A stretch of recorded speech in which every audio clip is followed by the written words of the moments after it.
Hello, everyone. Welcome to today's discussion. Today, we're talking about how to invest money wisely. I'm joined by two amazing guests. Welcome. Thank you. It's great to be here. Thanks for having us. I'm excited to share some useful tips. Let's begin. What is the first way to invest money wisely? Number one, set clear financial goals. Know what you're investing for, whether it's a house, education, or retirement.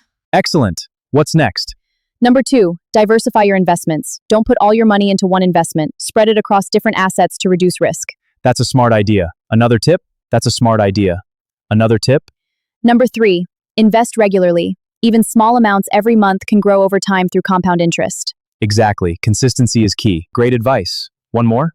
Number four, research before investing. Learn about any investment before putting your money into it, and avoid offers that promise quick, guaranteed profits. And finally?